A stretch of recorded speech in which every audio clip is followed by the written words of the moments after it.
భక్తివన్న ప్రేక్షకులకి శుభోదయం. శరన్నవరాత్రి మహోత్సవాలలో ఈరోజు ఆరవ రోజు శ్రీశైలంలో అమ్మవారు కాత్యాయని రూపంలో ఉన్నారు. అక్కడ ఆవిడ ఎలా ఉంటారంటే చంద్ర సహోజ్వలకరాం శార్దూల వరవాహన కాత్యాయని స్వబంధజ్యా దేవి దానవగాతిని. ఆ కాత్యాయని అమ్మవారి అవతారంలో ఉన్న అమ్మవారికి కేసరీబాత్ దధ్యాన్నము నివేదన చేయాలి.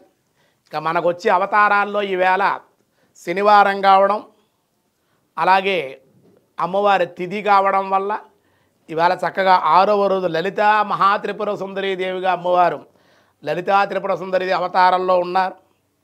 లలిత అంటే కోమలమైన, సుకుమారమైన, అందమైన, లలితమైనటువంటిది కనుక లలిత అన్నారు. ఆవిడ లలితంగా ఉండేటువంటిది, విశేషమైనటువంటిదిగా చెప్పారు. దేవకార్య సముద్యత చిదగ్నిగుండ సంభూత, దేవతల కార్యాన్ని సఫలం చేయటం కోసం చిదగ్ని నుండి అమ్మవారు ఉద్భవించింది. బండాసురుడు అనేటువంటి రాక్షసుని సంహరించడం కోసం ఇప్పుడు అవతరించింది. మనం చెప్పుకున్నాం, బండాసురుడు కుమారులు 30 మంది, ఆ 30 మందిని సంహరించడానికి బాలగా వస్తే వాళ్ళందరికీ కూడా అధిపతి అయినటువంటి తండ్రి అయినటువంటి బండాసురుడు భయంకరమైన రాక్షసుడు. వాడిని సంహరించడం కోసం లలితా త్రిపుర సుందరీదేవిగా ఆవిడ ఆ రూపాన్ని ధరించింది. ఆవిడ ఎలా ధ్యానించారో చూడండి అమ్మవారిని. ప్రాతస్మరామి లలిత వదనారవిందం బింబాదరం పృథిల మౌక్తిక శోభినాశం ఆకర్ణదీర్ఘనయనం మణికుండలాఢ్యం మందస్మిత మృగమదోజ్వల పాలదేశం. అమ్మా, నిన్ను ప్రాతకాలమందే స్మరిస్తున్నాను తల్లి. నీ ముఖపద్మమును జాన్నిస్తున్నాను.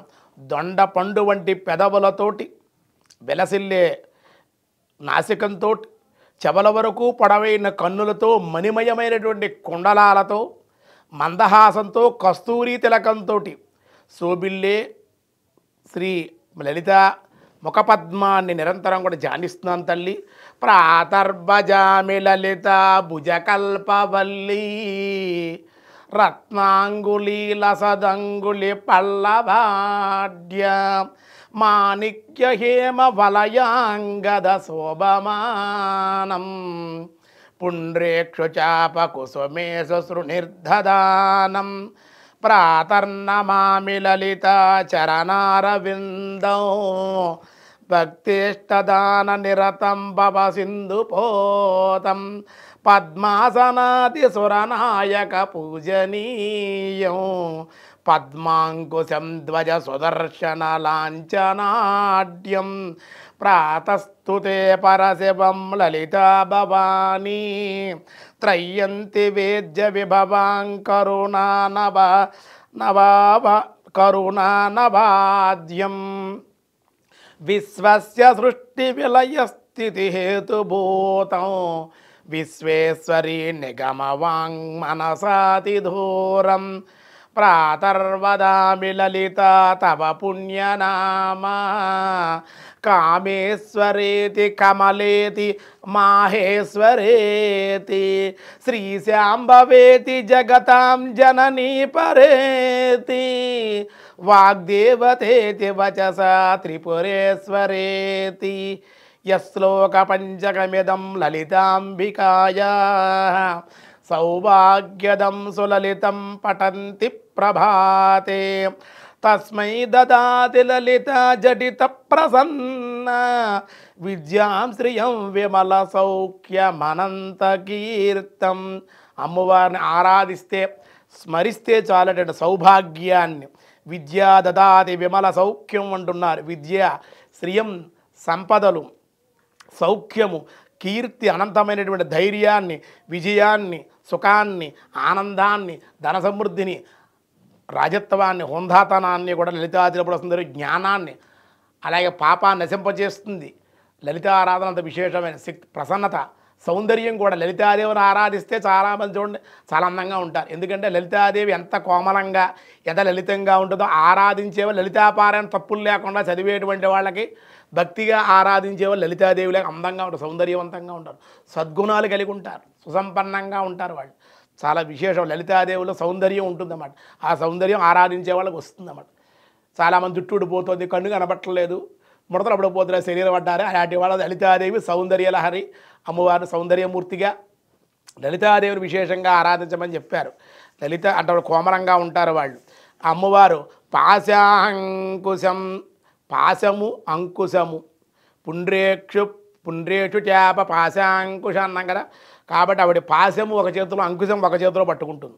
ఏమంటే అదేమిటండి పాశం అంకుశం పట్టుకోవడం ఏమిటి అంటే, ఎవరైతే దుర్మార్గులు ఉన్నారో ఆ బండాసులు లాంటి వాళ్ళు పాసి దగ్గర లాగి అంకుశంతో నరికేస్తుంది. చెరుకు గడ ఇక్షుఖండం, ఎవరైతే దుర్మార్గులు దేనికి లొంగకుండా ఉన్నారో వాళ్ళ మోహంతో ఆ చెరుకు బాణంతో పంచబాణాలు ఉంటాయి ఆవిడ చేతిలో, 5 బాణాలు ఉంటాయి. 5 బాణాలతో సమ్మోహనంతో కొడుతుంది అన్నమాట.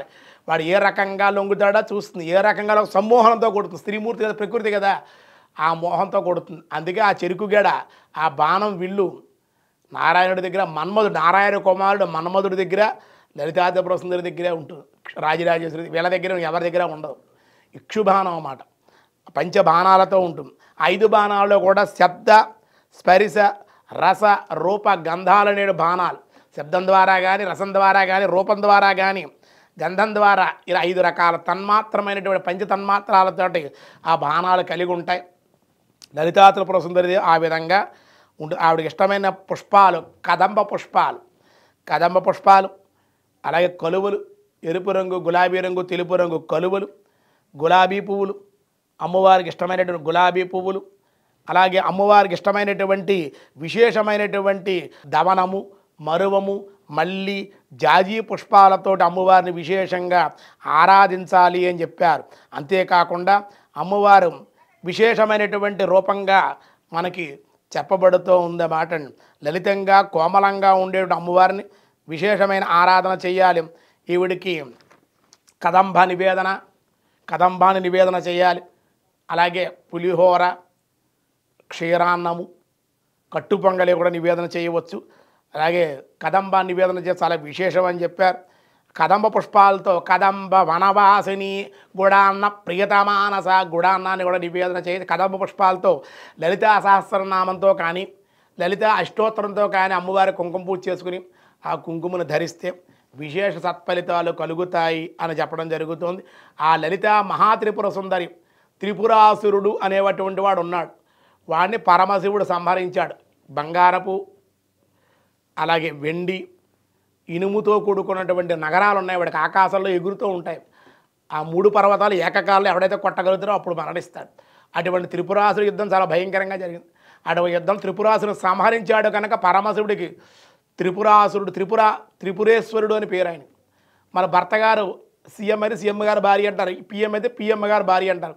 మరి త్రిపురాసురు సంహారి త్రిపురీశ్వరుడు అన్నాడు ఆయన. త్రిపురీశ్వరుడు అయ్యాడు. మరి ఆయన భార్య అయితే త్రిపుర సుందరి అని చేత అమ్మవారిని లలిత త్రిపుర సుందరి అయిందన్నమాట. అటువంటి అమ్మవారిని విశేషంగా ఆరాధించండి. శ్రీ విద్య జగతాం దాత్రీం స్వర్గాస్థితలయేశ్వరీం నమామి లలితాం నిత్యాం మహాత్రిపుర సుందరి. ఆ లలితా త్రిపుర సుందరి అనుగ్రహం మీ అందరికీ కలగాల మనస్ఫూర్తిగా కోరుకుంటూ ఉన్నాం.